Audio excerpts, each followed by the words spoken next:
करपा जाय आसलो हो प्लॅन आनी सगळ्यांनी बरोबर मेळून पंचायतीन प्लॅन करून गव्हर्मेंटाक धाडपाक जाय आसलो सगळ्यांची सजेशनां घेवन धाडपाक नाका आसलो म्हाका जाल्यार दिसना हें सारकें म्हणून सरपंच जे आमचे उलयता ते कितें हितून जायते वॉटर बॉडीज आसा जायते लो लायंग एरियाज आसा जायते सँड ड्यून्स आसा कितें toddy tapers community fishing canoe parking area आहा नेट मेंडिंग एरियाज आसा त्यो सगळ्यो एरियाज ज्यो आसा त्यो त्या प्लॅनान मेंटेन करपाक जाय म्हाका दिसता हें जे आमचो सरपंच जे सांगता हें म्हाका दिसना हें सारकें म्हणून ते सगळे स्टेक होल्डरांक घेवन बरोबर घेवन केल्यार मदीं बरें जातलें आसलें आनी सगळ्यांचें वातावरण बरें उरतलें आसलें अशें सगळे पंचायतींनी CZMP प्लॅन लोकांची सजेशन घेवन लोकांक जाय तें प्लॅन पंचायतीन धाडलेलें आसा आतां आमकां कळलें की ह्या पंचायतीन प्लॅन पयलो पब्लिकाक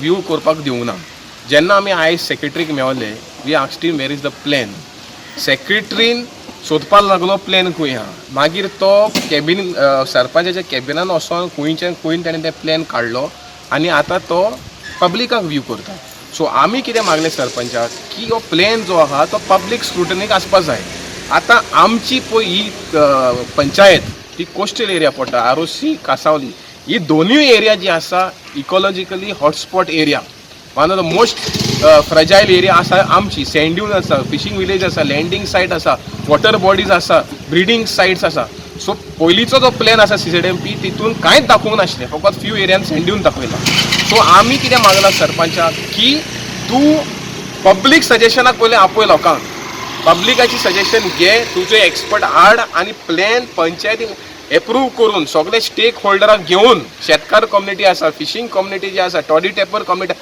हे सगळे स्टेक होल्डर घेवन हे प्लॅन कंप्लीट करून गव्हर्मेंटाक धाडचे कित्याक हे जो प्लॅन आसा CRZ this is like a Bible to the coastal community of Cansaulim and ROC and therefore this plan has to be done in accordance with the law आमी तेजे कायद्या भायर कांय उलयना कायद्या भितर कितें आहा तें सारकें तुमी दाखयतले आमी मागता सरपंचा कडेन already taken up this matter for one of the Gram Sabhas and that was there in the agenda but they didn't discuss anything. They asked me about this plan, what you are going to do.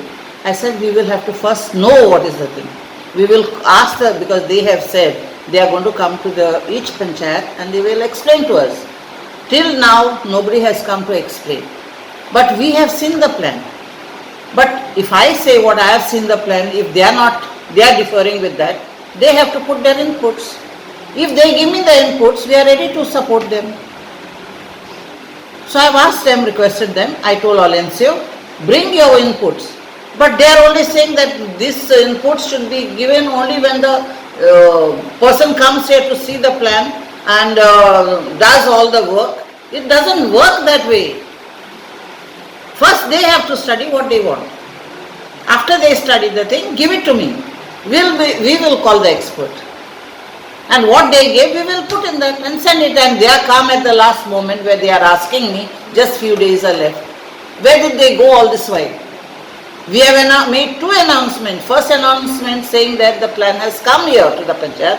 People can come and view the plan. Now after some time again when they announced, we sent another reminder to the church saying again the plan has come.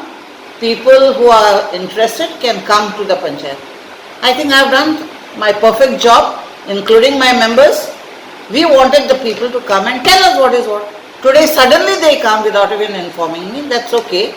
I heard them and I did not want a noise, so I heard Olencio and he understood what I am trying to say.